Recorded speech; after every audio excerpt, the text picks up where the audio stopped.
Hi everybody, welcome to the Todd and Erin daily stream. I have the towel over my shoulder, which means Could be only one thing, we're cooking. we're cooking today. This is part of the salad series? Mexican, it's called a salad and chat. No, we decided that was too PBS sounding. Oh, it's true. So it's a salad and it's a Mexican corn salad. Okay. Is it warm in here for you? No, I can take this. This is fine. We have a I'm wearing challenge. 3/4 sleeves. We have a challenge going on in our house about air conditioning. Now, This is the acid test week though, because it's been a surprisingly mild June. Lots of rain. here it comes. Today we start with like 97 and sunny for the rest of the week. Okay, so I grew up, as you did, with a car with no air conditioning. I traveled cross country with no air conditioning. And we seemed fine about it. I swear this is even back when AC was standard in cars and we still did not have air conditioning. Yeah, and back east it's rather muggy. And it felt warmer than it should, and yet we didn't have it, and so we had an argument, and hence we have turned on the air conditioner 3 times? Yeah, well, this all came out of, I can't even remember where we were, but we were having lunch and you went, it's really warm and muggy in here. And I went, you are such a wimp. And then you accused me of being a wimp, which I am. So it went back and forth. So really, part of this is based on budgeting because everyone probably knows that energy costs have gone up another 15% this year. So it's a budgetary thing too. Well, yeah, but I mean, last year, one of our power bills, air conditioning bills for, I think it was August, was $358, which is stupid. I mean, that's just stupid. So half of it is spite that one of us can outlast the other. Screw the man as and well. And the other half is like, that's ridiculous. That's a stupid budget. That's what we're going to do. But yeah, we're going to screw the man.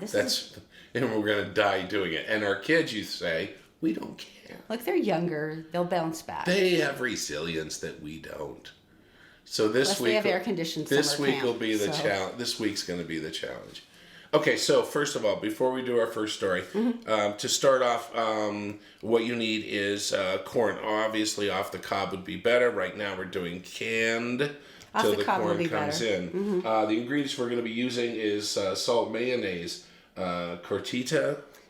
It's cotija cheese, right? Cotija cheese, which is Mexican That's salad. really strong smelling, by the way. That's even stronger than feta. I was surprised. You can use feta, but then it would be Greek. Yeah. And it's not. It's Mexican. It's lime juice, cilantro, of course, and chili powder. So we're going to start preparing that as we talk. I thought there would be like peppers or something crunchy. Well, I think the corn is supposed to be crunchy. Yeah, true. So we'll see. So this is more of a, it's a salad. That's what it is. Well, the Mexican style corn on the cob we did last year was freaking delicious. So amazing. I am prepared to love this on principle. It's going to be good. All right, whose story's first? Well, this is really cool. Telecommuting in Utah. They had just been doing a big study on this, and I am all for telecommuting because technically this is really what we do. Right. If you want to be completely honest about it. But they had 4 different departments in the state of Utah, and they had a ton of telecommuting workers. And they wanted to run a study over the last year seeing what's more effective. Is it more effective to have people in the office, or is it more effective from them be at home, or even can the telecommuting folks be as effective? Right. Well, here's what they found out. There's a 23%... Before you say this, so many people are praying right now. I know. There's a 23% increase in effectiveness if you're working from home. Shut up. You're 23% more productive, they say. Not only that, you're saving all the money on office space that the state would have to do. Right. And you're also saving on all of the commuting costs of going back and forth and the pollution. So they were totally psyched. So we're talking about a state study about state workers? So that's what they wanted to see. Is this something that we could expand? And since they found out that not only were they as productive, but almost 25% more productive, plus you're saving all that office space and all of that energy costs, they're going to dramatically expand this over the next 18 months. They're going to more than quadruple the workforce that works from home. So I know that a lot of people, when they do the homework, is that they'll go in once a week. The homework. They go in once a week, don't they, to kind of touch base with everybody? Some people do, some people don't. Right. Some people have like a big Skype meeting or something like that. Okay. So I don't know. I thought that was really cool because technically that is what we do, and it's been awesome. Right. But I did wonder how that was going to work if you weren't self-driven like us because it's our show or die. But if you were doing like state work or work for somebody else, how does it work then? But the fact that it's even more effective is cool. This is true. Now, I'm going to tell you something that is not going to shock anybody, not even the guys. Women do much more housework than men do. Shut up. I know you are falling back in shock right now. But they just did a huge global study, and I thought that was really fascinating. One of the common explanations they had, you know how you can walk into a room as a woman and go, oh my God, I got to get the dishes done, and look at that. That table hasn't been wiped in like 3 weeks. There's big old smudge marks all over the fridge. And a guy can walk in and go, what's for dinner? It's just because, and people have always claimed that's because men have a blind eye towards dirt, that you're capable of looking at a room and ignoring that. This sounds like a sitcom. No, this isn't, but it is a culturally assumed thing that is not only here in America, but all over the world. I would say what's for dinner, and I make it. Yes, you would. Okay, so, I should have pointed that out. And I have gotten better at chores. Okay. Have I not? You are. I'm feeling threatened. Okay, you're taking this as an indictment against yourself. I am. Because, see, here's the deal. They found it all over the world, including, they picked Sweden as like this bastion of equality. Right. Because Sweden has one of the strongest equality workforces, and women are just as likely to work as men, and they have just almost as high as salaries and all these other things. They still do twice the work at home. So it's not an indictment towards you or even American men. What they were saying is, even with strides in advancement in women's equality, they were still doing the work. Now, here's the problem. Women, on average, spend about an hour and 20 minutes a day cooking, cleaning, and doing laundry if you're working outside the house. Men do less than a third of that, and they do even less of the heavy-duty scrubbing. Some men. On average. Cleaning up after the cat we fostered. That would be me. You mopped the floor. Who did the litter box? You did. Thank you. But afterwards. Okay. Well, this is what happened, though. They were going back towards expectations. And this may or may not even be a thing of the personal standards you hold for yourself as much as what do people think of me. Because what they found when they did a Jim or a Jane living room, and they showed all of these study respondents the Jim and Jane living room. Like if it's Jane's living room and it's a mess and there's stuff everywhere. And then the respondents were given like a rating, like, what do you think about her character? What kind of person must she be?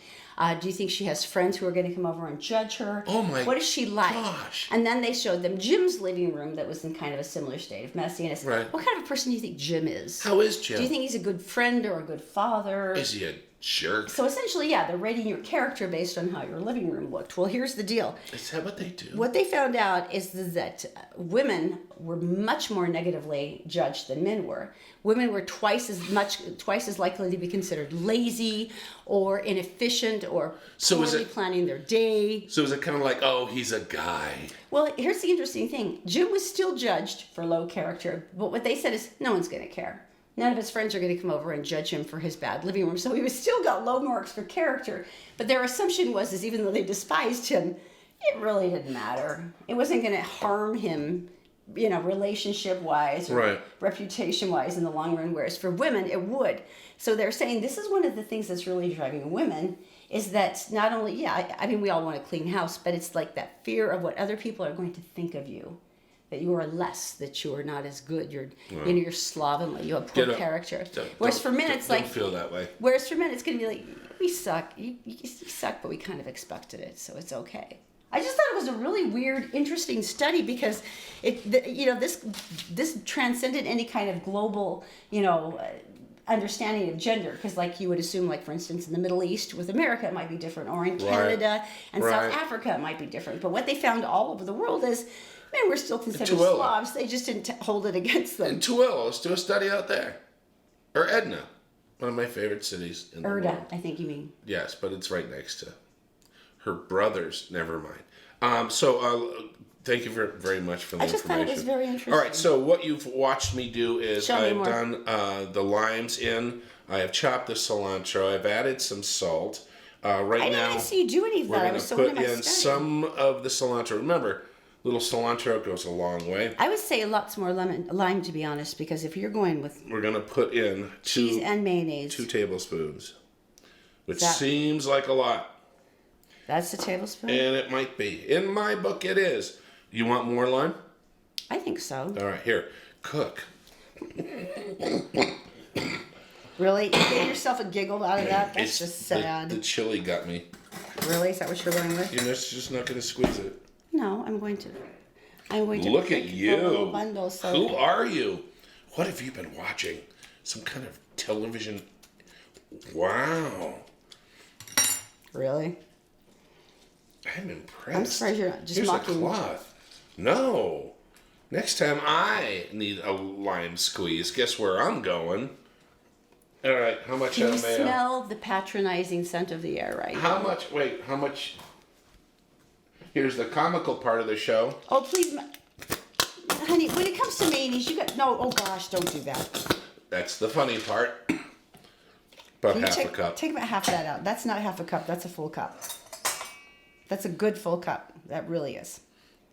I know you think the eyeballing part is cute, but I really question Do you think that. that's half a cup? No, that's Yes, still it too is. No, it's not. You just don't like mayonnaise. All right, next story. All I'm going to be able to concentrate on that. The mayo? This is a study you're actually going to enjoy more. This is kind of Study Tuesday here on the Todd and Erin Really? stream. Another study. This one's cool, though. They actually did this one up at Utah State University. Because, what would be better for kissing than a bunch of college co-eds? But it was pretty cool because they were talking about all the health benefits of kissing. Now, to me, this sounds like a really good argument for somebody who's like Lonely. No, but they actually found some really interesting stuff. Number one, kissing releases all the feel-good hormones. Of course it does. This is the one that goes into the brain's reward system where all the pleasing neurotransmitters like oxytocin and vasopressin are in. So these are the ones the neurotransmitters release when you're having a pleasing moment. Right. And so that's the first thing that pops out. The feel-good hormones also have a pleasing ability to heal. Ah. What they were finding is that they carried the ability to heal or facilitate beneficial motivation and behavior. In other words, because they were reducing your stress hormones, that meant your body could focus on healing and taking care of itself. Right, okay. Kissing makes you more alert because it releases adrenaline. Well, it depends how hard you're kissing, I would imagine. Or how threateningly. Or if the other He's kissing me again. Yeah. Something like that. Or if Erin's awake. This was kind of interesting. Kissing can reduce your allergy system. This is cool. They were saying that allergic responses are aggravated by stress, right? But since kissing is sending that flow of like the oxytocin and stuff to the brain, it is less aggravated by stress. Thus, it has a more suppressant system over some of the autoimmune issues that you might have through allergies. Okay, so That seems like a stretch to me. I'm going to go with it. You need to suck some face then. And this one I thought was kind of interesting. They actually said that kissing helps determine the compatibility of your mate. One of the reasons that we spend a lot of time making out when we first get to know each other, or when you're married to Todd, that would be all the time. I'm not complaining. 22 years later, have I complained? Yeah, but I just don't listen. No, I don't. But what they were finding... I have a marriage license. They said in the Archives of Sexual Behavior, it's a really interesting group of studies. They talked a lot about what happens during the act of kissing, and that there's a lot of primal things that come through while you're doing it. If you watch, they said a lot of other mammals like apes, they do a lot of kissing exploration around the face with each other. Not only mates, but also like with children and stuff. And it facilitates the bonding. And they said that there's certain ones that they can see that are trying to attract each other, and it will set them apart. There's something about the actual action that is repellent to them, so these two are not going to work out no matter what. All right. And they also find that with humans as well. I thought that was kind of interesting. So tonight? And the last thing, it improves your relationship satisfaction. They say that sometimes when you've had a fight or you're disagreeing with somebody, or maybe you've even just had kind of a low-level emotional separation for whatever reason, kissing, not even like, and some people will extrapolate this to mean that you must throw yourself into a full-blown act of something. But no, they're saying just kissing again helps you to start reestablishing the rapport that makes you remember why you fell in love with each other in the first place. Oh, okay. And so they say it's that first relationship building block that comes back into play, and that you really have to start that way before you try to go further. And the other way to do it, the kind of a parallel, is to be listening to music and then suddenly get up and dance with your wife. That's pretty romantic. All right, so cojita cheese. All right, so cojita cheese is basically cotija cheese. Cotija cheese. Cotija cheese. Okay, cotija cheese. It basically very much like feta. Very salty, very strong smelling. So a little bit will go a long way. So we're going to stir that in. Now this is really watery. You drain the corn. We drained the corn and everything, but... Should we drain it again? The lime. Oh. I like how the cotija cheese actually just like kind of like a... All right, so let's... it's like little snowflakes. So if you were going to do this, you would do the top, do a little cilantro on top to garnish, and there you go. But like I said, it's got a lot of liquid in it. Shall we? Okay. Well, not okay. You're supposed to be enthusiastic. I don't know. I'm just pondering it right now. Mayonnaise. A lot. Yeah. Okay, here we go. 1, 2, 3.